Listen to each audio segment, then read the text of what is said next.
Assalamualaikum warahmatullahi wabarakatuh. Nama saya Farida, NIM A32020175. Saya akan membahas bab 12 tentang manajemen peningkatan mutu berbasis sekolah atau madrasah, atau singkatannya adalah MPMBSM. Manajemen mutu dalam konteks pendidikan dapat diartikan sebagai sebuah cara atau metode meningkatkan performansi secara terus-menerus, atau kita bisa panggil continuous performance improvement, pada hasil atau proses di sebuah lembaga pendidikan dengan mendayagunakan semua sumber daya manusia atau resource dan modal yang tersedia. Saya akan membahas unsur-unsur peningkatan mutu dalam pendidikan. Yang pertama ada input. Input pengertiannya adalah segala sesuatu yang harus tersedia karena dibutuhkan berlangsungnya proses.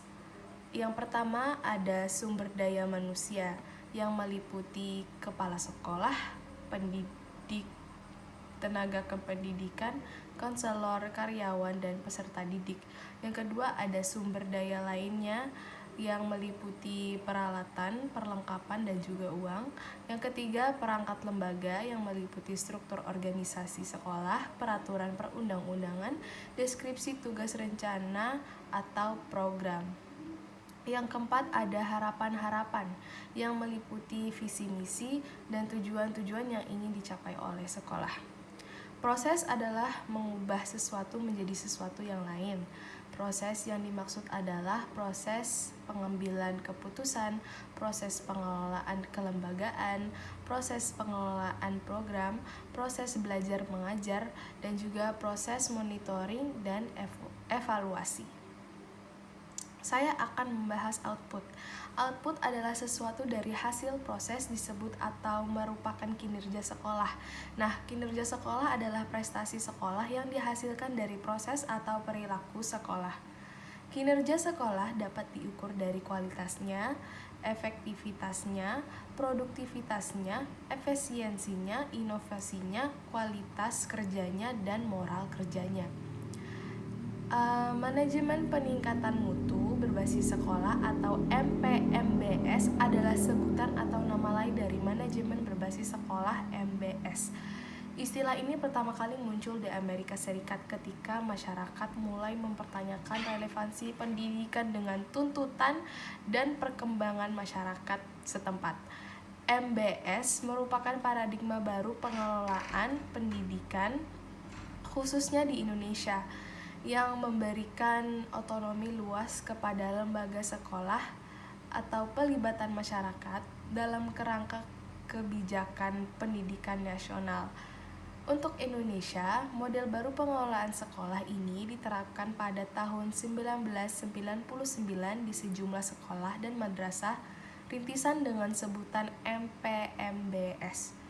MPMBS dapat didefinisikan sebagai model manajemen yang memberikan otonomi lebih besar kepada sekolah dan mendorong partisipasi secara langsung warga sekolah, yaitu guru, siswa, kepala sekolah, karyawan, dan masyarakat, orang tua siswa, tokoh masyarakat, ilmuwan, pengusaha, dan sebagainya, untuk meningkatkan mutu sekolah berdasarkan kebijakan pendidikan nasional serta peraturan perundang-undangan yang berlaku. MPMBS merupakan bagian dari manajemen di sekolah atau MBS. Jika MBS bertujuan untuk meningkatkan kinerja sekolah, maka MPMBS lebih difokuskan pada peningkatan mutu. Hal ini didasari oleh kenyataan bahwa mutu pendidikan nasional saat ini sangat memprihatinkan, sehingga memerlukan perhatian. Saya akan membahas konsep dasar MPMBSM. Konsep dasar MPMBSM adalah adanya otonomi dan pengambilan keputusan positif aktif. Artinya, MPMBS memberikan otonomi yang lebih luas kepada masing sekolah ataupun madrasah secara individual dalam menjalankan program, dalam menyelesaikan setiap permasalahan yang terjadi. Oleh karena itu, esensi MPMBS sama dengan otonomi sekolah plus pengambilan keputusan positif untuk mencapai sasaran mutu sekolah. Otonomi dapat diartikan sebagai kewenangan atau kemandirian, yaitu kemandirian dalam mengatur dan mengurus dirinya sendiri, dan merdeka ataupun tidak tergantung. Kemandirian dalam program dan pendanaan merupakan tolak ukur utama kemandirian sekolah. Jadi, otonomi sekolah adalah kewenangan sekolah untuk mengatur dan mengurus kepentingan warga sekolah menurut prakarsa sendiri berdasarkan aspirasi warga sekolah, sesuai dengan peraturan sendiri berdasarkan aspirasi warga sekolah sesuai dengan peraturan perundang-undangan pendidikan nasional yang berlaku. Maka sekolah memiliki kewenangan ataupun kemandirian lebih besar dalam mengelola sekolahnya ataupun menetapkan seseorang peningkatan mutu, menyusun rencana peningkatan mutu, dan melakukan evaluasi. Memiliki fleksibilitas pengelolaan sumber daya sekolah dan memiliki fasilitas yang lebih besar dari kelompok yang berkepentingan.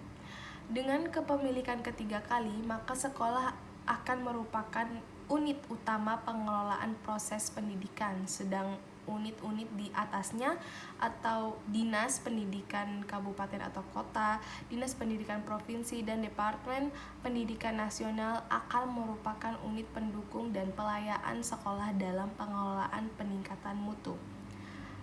Sekian dari saya, mohon maaf jika ada kesalahan. Wassalamualaikum warahmatullahi wabarakatuh.